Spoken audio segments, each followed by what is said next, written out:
2. So, Mrs. Rothschild, when you were at Radagon, tell me about meeting John. On the arrival, the first day, I was a little confused because there were so many people, and I didn't detect him right away, but he noticed me. 3 days later September, the holidays, the Rosh Hashanah holidays were coming up, and he talked to me and asked me if he can go for a walk, which I did. We went for a walk, and 3 weeks later we became engaged on my birthday. What happened during those 3 weeks? How did you... Well, he went to school and I worked around the house and with the other people. We went also in the fields, and at that time the fields were already frozen and they needed food for the animals. They had not only horses and cows, they also had pigs and sheep, and lots of sheep they had. Because I remember they ran away when I tried to get them to the meadow. We went in the fields to pick up betteraves. I don't know what that is. Betteraves are big beets, big beets that they fed the animals. And those things were frozen already, and we had a hard time getting them out to bring them home. So we worked hard during the day. And evenings we usually sat together and talked and had exchanges of experiences. 3 weeks isn't very long, though, from meeting to getting engaged. How did you know that he was the right one? He was my first boyfriend, and I knew he was the right one.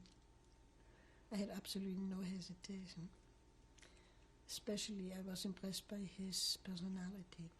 He was an honest, decent guy. And I haven't regretted since. It's lovely.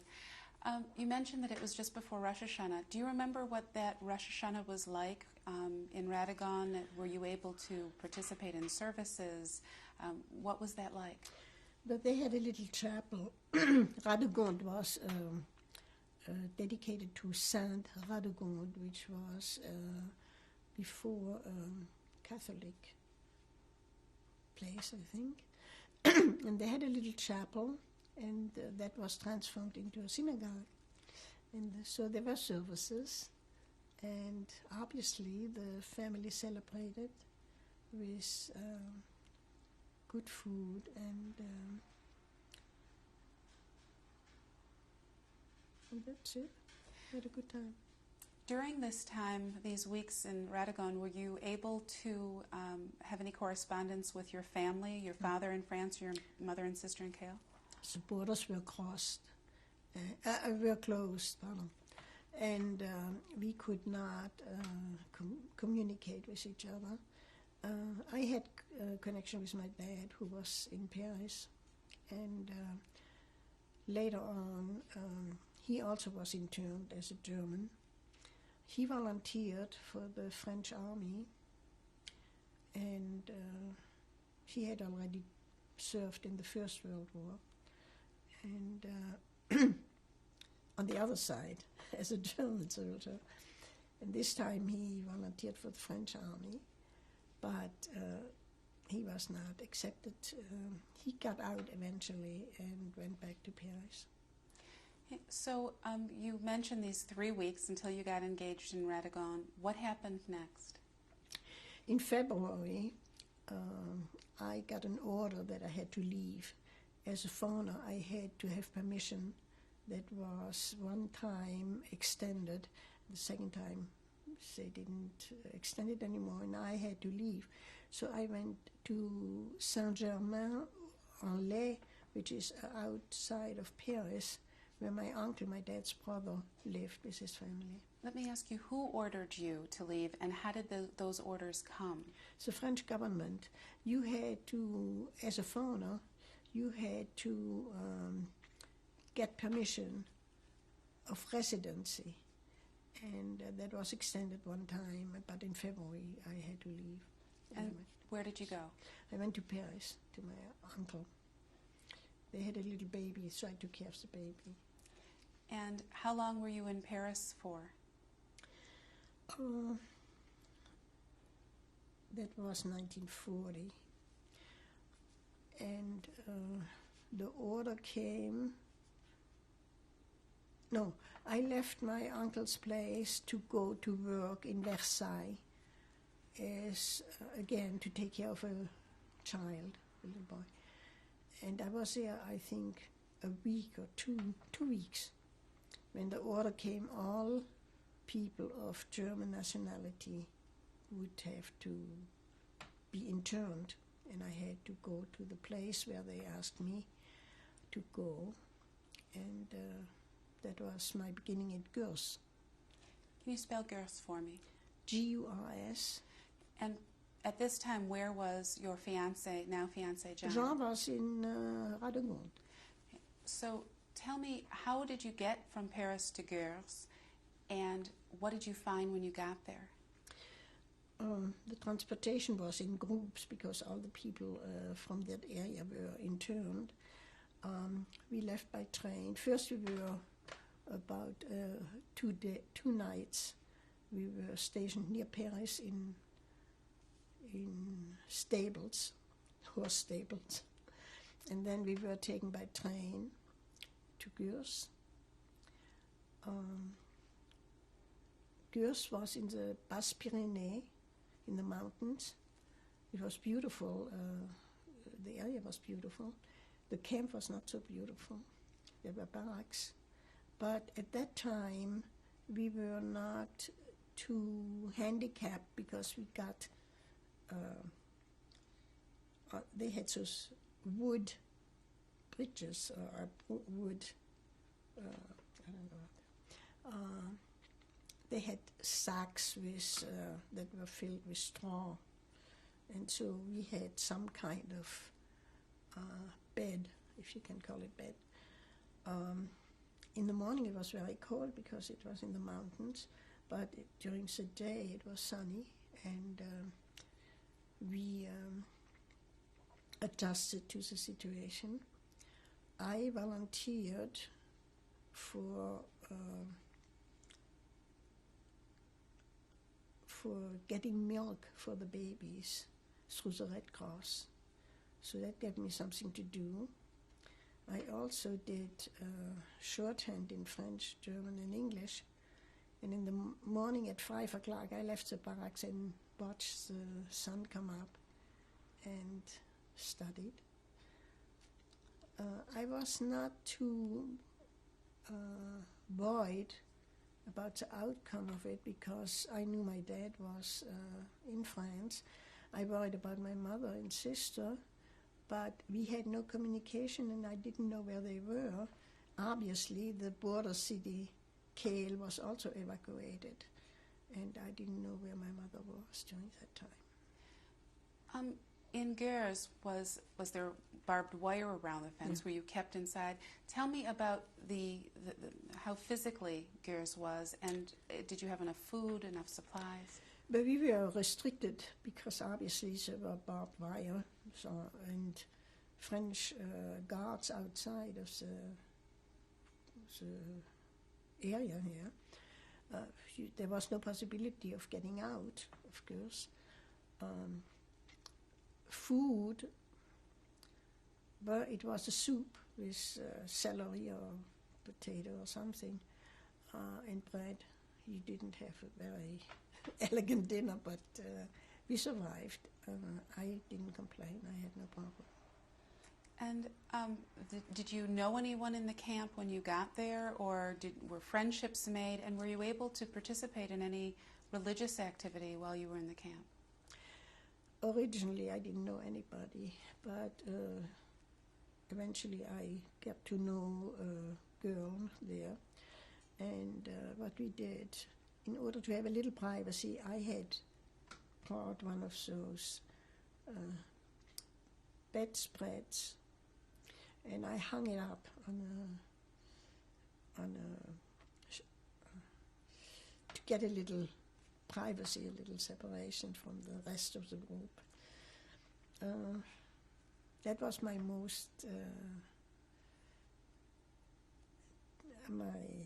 worst thing, the privacy I didn't have. And I'm pretty much, I like to be left alone. But we survived. I was 3 months in Gurs and was liberated because my dad volunteered for the French army. And he had a friend in Châteauroux, which was at the border between the two parts of France, the free zone and the occupied zone. Can you spell the name of that city for me, please? Châteauroux, Châteauroux.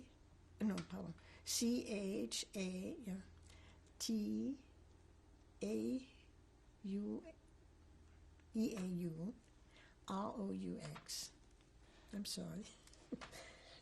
It's like chateau, a castle, Châteauroux.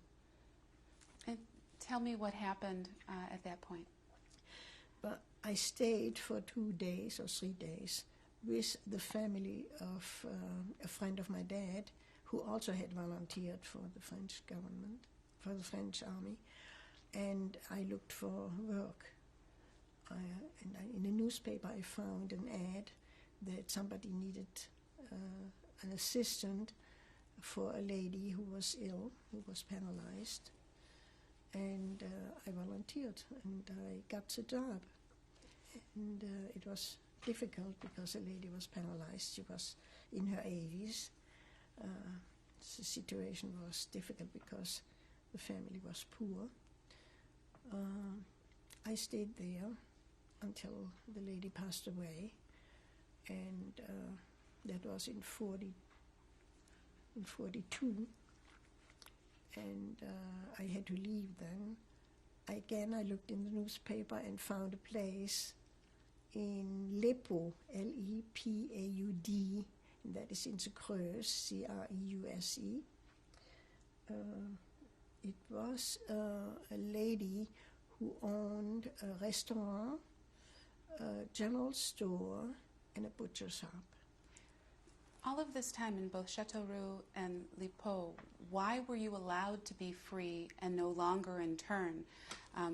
Firstly, did your father serving or offering to serve in the military, what difference did that make? And then why were you able to stay free? But you needed permission as a foreigner. I still was considered German, or actually at that time it was Apatride, which means without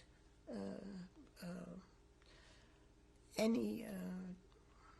didn't belong to any country anymore because Germany denied you and you couldn't go back anyway.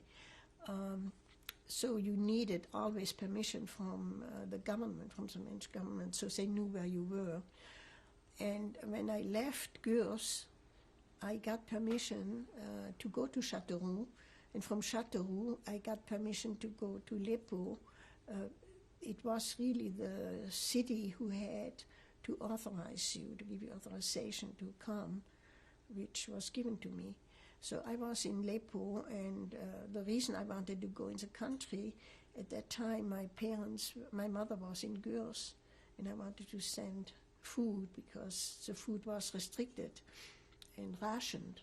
So being in that place, I was able to go to the country and get eggs and flour, and what I did, I took the eggs and put them in the flour, not broken ones, regular ones, and shipped it to them, and it helped them, obviously.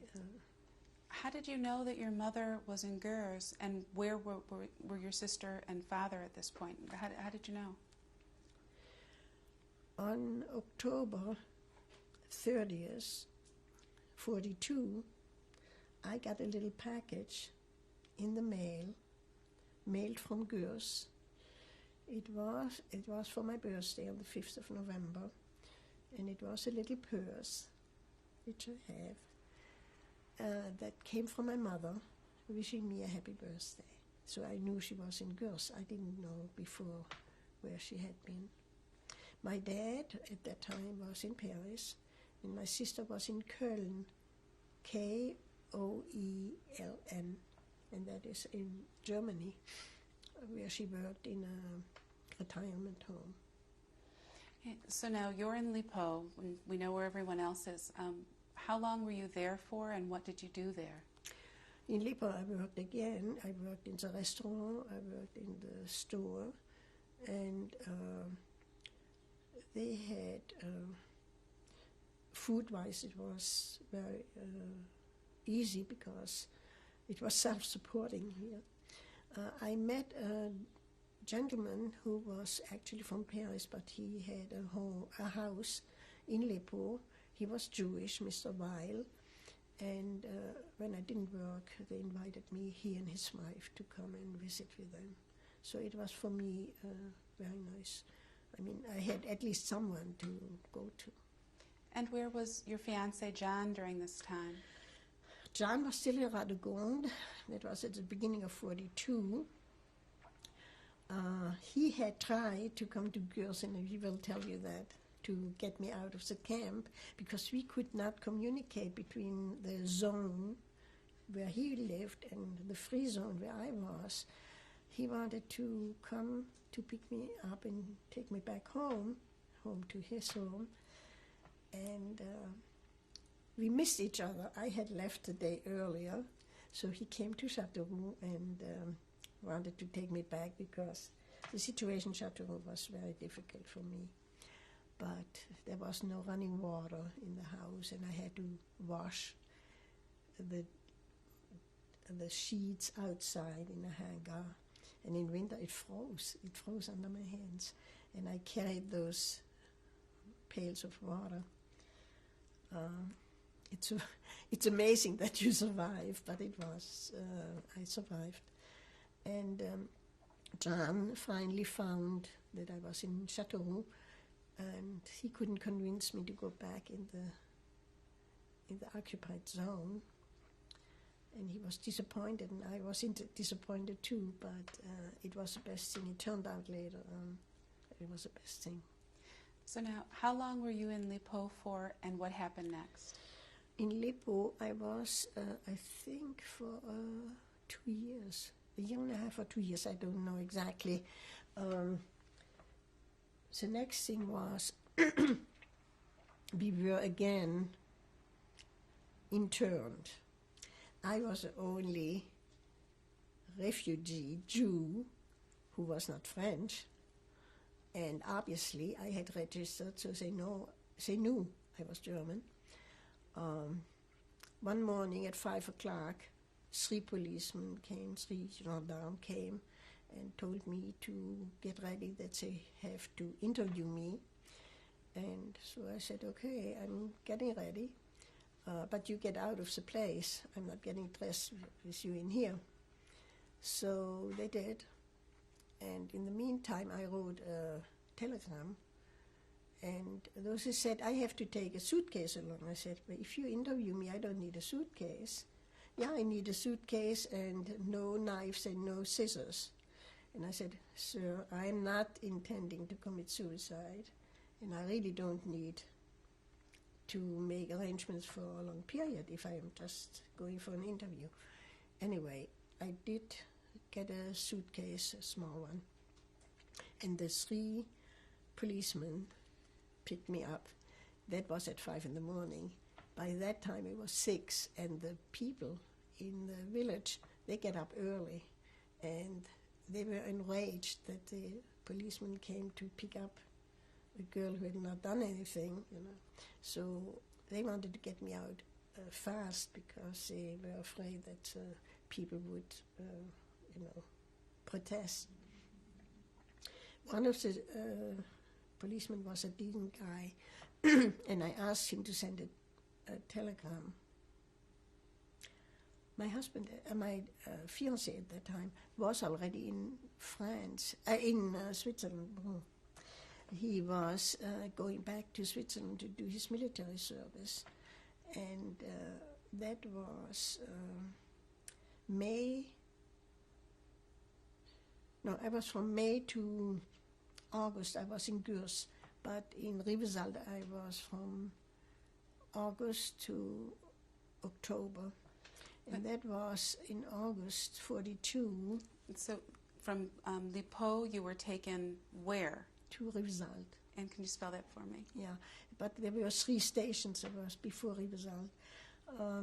They picked me up at 6 in the morning, and I begged that policeman to send that telegram to Jean in Switzerland, which he did. He did send the telegram. I was taken to Busak, which was a small city where they got all the people together from that area. And this time it was not because I was German, it was because I was Jewish, because we had already the German occupation in the occupied zone, but I was still in the free zone. So we had, they were taking me to Busak, and I helped in the infirmerie, which is, you know what the infirmerie is, right? You can explain. Infirmerie is a barrack where the sick people are, and I helped there. I helped the nurse, and she was very nice. And the police chief signed even a certificate for me that I was helping there, you know. And then we went to Nexon, N-E-X-O-N. Nexon was in the Haute-Vienne.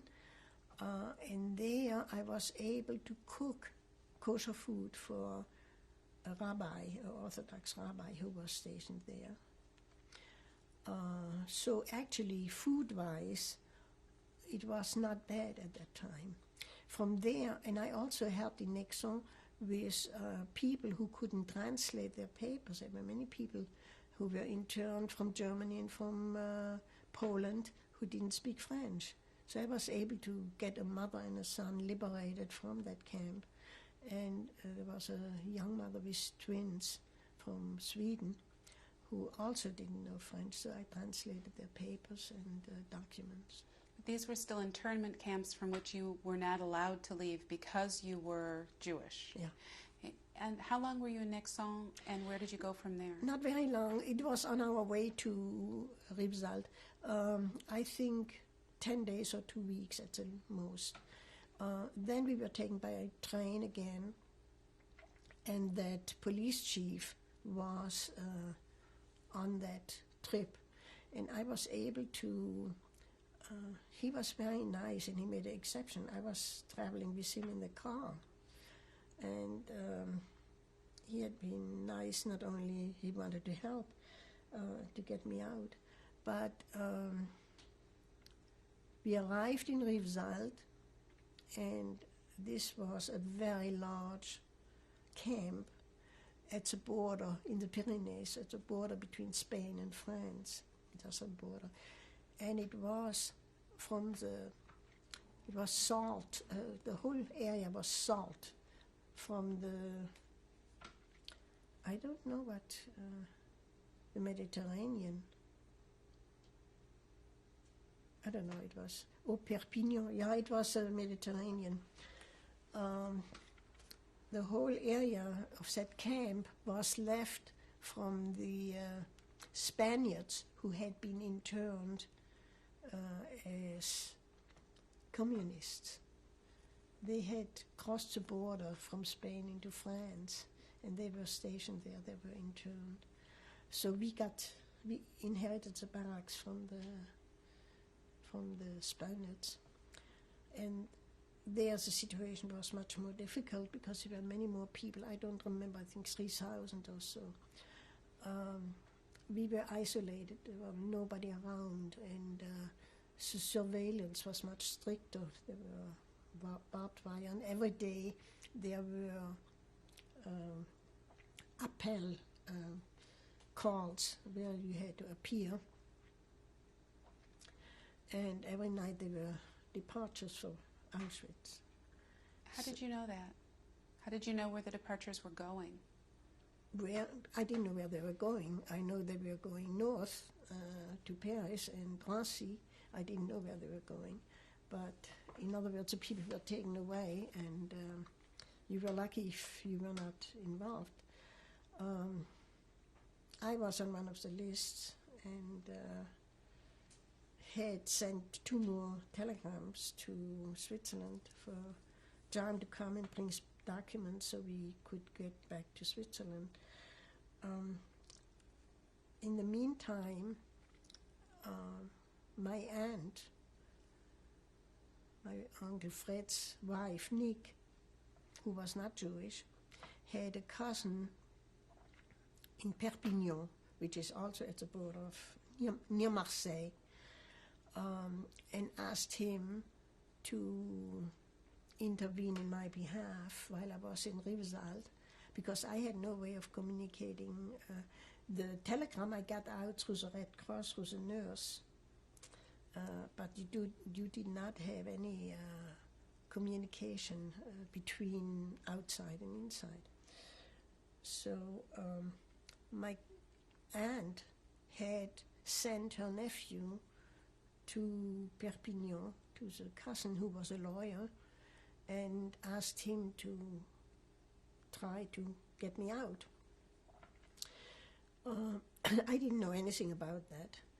The lawyer happened to know the chief of the camp and was able to get me put back from the list. In other words, I was on the list but to be deported, but he got permission for me to stay a little longer. In the meantime, John had gotten permission from Switzerland to come, and through my aunt, Nick, he got in touch with that lawyer, and when he arrived in Rothschild, he was received by the chief of the camp, and I didn't know he was there, but 2 days later he was able to come and visit me.